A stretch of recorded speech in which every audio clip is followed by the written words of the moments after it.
السلام علیکم، خوش آمدید۔ میں آپ کا میزبان ذوالفقار علی آپ کی خدمت میں حاضر ہوں۔ آج ہم تعلیمی نفسیات پر بات کریں گے۔ تعلیمی نفسیات کئی سالوں سے اساتذہ کی تربیت میں اہم رہی ہے، لیکن تعلیمی نفسیات ہوتی کیا ہے؟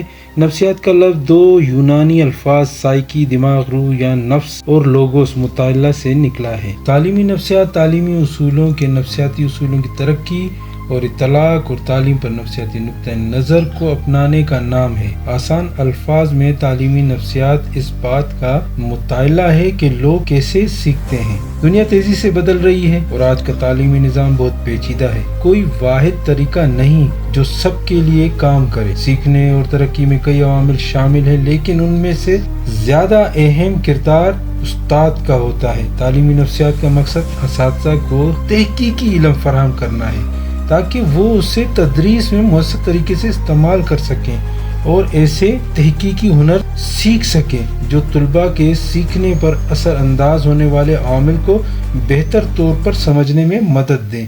پچھلے 100 سالوں میں تعلیمی نفسیات کے نصاب میں کافی تبدیلیاں آئی ہیں۔ آج کی تعلیمی نفسیات کی کتابوں میں عام طور پر ترقی، سیکھنے والوں کے درمیان فرق، مختلف تدریسی طریقے، حوصلہ افزائی کے نظریات اور طلباء کے سیکھنے کی تشخیص کے موضوعات شامل ہیں۔ تعلیمی نفسیات کا مواد اساتذہ کو پیشہ ورانہ علم فراہم کرتا ہے جو ایک اچھا استاد بننے کے لیے ضروری ہوتا ہے۔ ہم وہ نہیں سکھا سکتے جو ہم خود نہیں سمجھتے۔ مواد کی اچھی سمجھ ضروری ہے۔ دوسرا، اساتذہ کو یہ سمجھنا چاہیے کہ موضوعات کو کیسے پڑھایا جائے تاکہ طلباء آسانی سے سمجھ سکیں۔ سیکھنے والوں اور سیکھنے کے علم کو جاننا ایک استاد کے لیے سب سے اہم ہوتا ہے۔ اساتذہ کو یہ جاننا چاہیے کہ بچے ذہنی، سماجی اور جسمانی طور پر کیسے ترقی کرتے ہیں تاکہ صحیح مواد پڑھایا جا سکے۔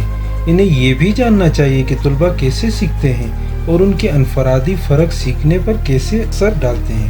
آخر میں اساتذہ کو عمومی تدریسی حکمت عملیوں اور جماعتی نظم و ضبط کے بارے میں جانکاری ہونی چاہیے جو ہر موضوع پر لاگو ہوتی ہے۔ تعلیمی نفسیات ہمیں یہ سمجھنے میں مدد دیتی ہے کہ ہم کیسے سیکھتے ہیں اور ترقی کرتے ہیں۔ اگر آپ اپنی کلاس میں تعلیمی نفسیات سے سیکھے گئے اصولوں کو استعمال کریں تو یہ آپ کی تدریس کو بہتر بنا سکتی ہے۔ تو دوستوں، آج کے لیے اتنا ہی۔ اگلی ویڈیو تک کے لیے اللہ کی امان میں۔